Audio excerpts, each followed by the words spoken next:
you going? Welcome to Sumo's Projects. Build today, I'm continuing on my shop upgrades, and one of the important things to do is get my sash clamps, my longer clamps, off the ground and into a place along here, which I'll be out of the way and in a good practical position to just go and grab and then do a glue up.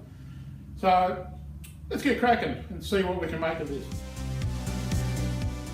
This platform was part of my workbench previously, and it worked well for the applications I had back then. As you can see, it had plenty of places to clamp things down on, but I've sort of moved on from there as I didn't use it as much as I thought it might.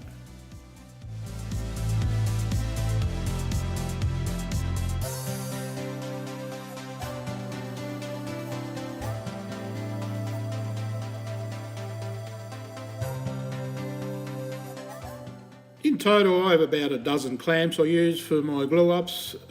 Probably need more sometimes, depending on the size of the job you're doing. But here I'm just measuring out the space I have sort of allocated and how much they're going to protrude from the tool wall.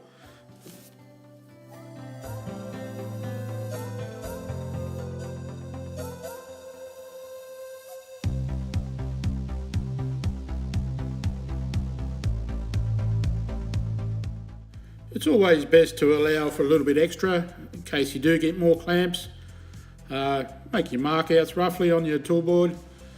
I'm going to do the assembly of these. It's a right angle with pocket hole joinery, one of my favourites.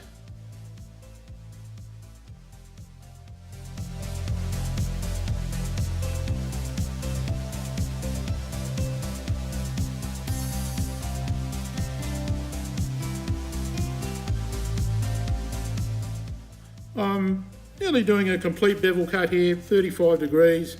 Just adds a little bit to how the fronts of these might look.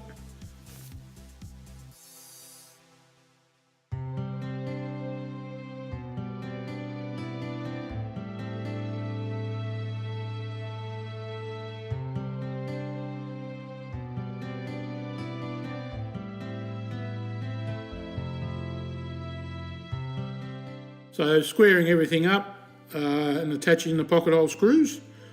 I'm doing 4 of these brackets at this stage, that'll give me enough.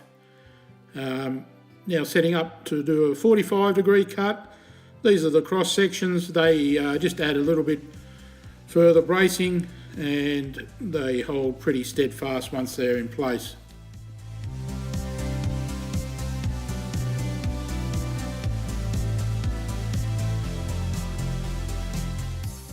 I'm pre-drilling 6 countersunk holes here, and this is for attaching the bracket onto the actual toolboard.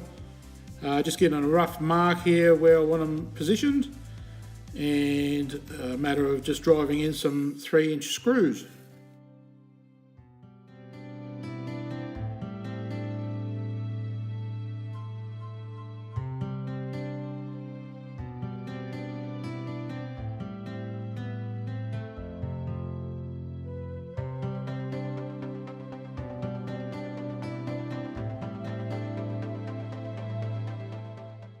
This part of the build is planning by doing as you're going along and just positioning the gaps the best you can to suit the type of clamp that you wish to place up on here.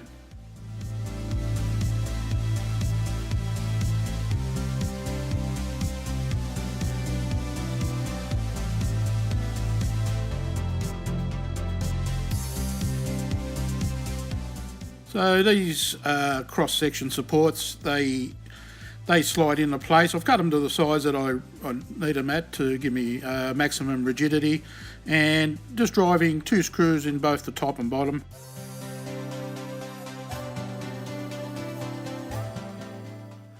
So once you've done this, you've got ample storage space, and I've got a lot of storage space left in case I do buy more clamps.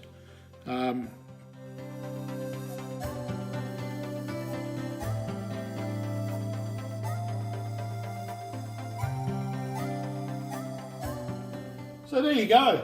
There's a holding place here now. All the clamps are out of the way, off the floor, wherever they were. I've got a dozen clamps, nothing too flash. I'll probably have to get a few more, never have enough clamps, they say. So these are out of the way. I'm happy with this. I've actually been able to reuse some timber, as you see me cut it up. That was used for my workbench probably a year or so ago. And I just thought, I'm not getting rid of that timber. I know I'm going to put that into a good use in the future, and it has come for this build, so I'm very happy with that. A shop build project doesn't have to be flash or elaborate. I can trim it off and do all that, but at the end of the day, I'm only accessing these clamps, going back to my workbench and then putting them back after I'm finished. So, I don't know. Everyone's different, but that's how I see a workshop, and long as it's practical. So, this is going to work for me, and I'm also going to expand and do other things here to increase my storage capabilities for some other tools I have. Anyway guys, if this is the first time you've viewed Sumo's projects, I'd be happy if you gave me a like, subscribe to the channel and hit the notification bell. That's just a little bit of advice that YouTube sends out to you every time I post a new video, and that's how it works. Alright, thank you for watching, and get out in your workshops, build something flash, build something for home, build something for someone, have fun doing it, and I'll see you next time around. Hooroo.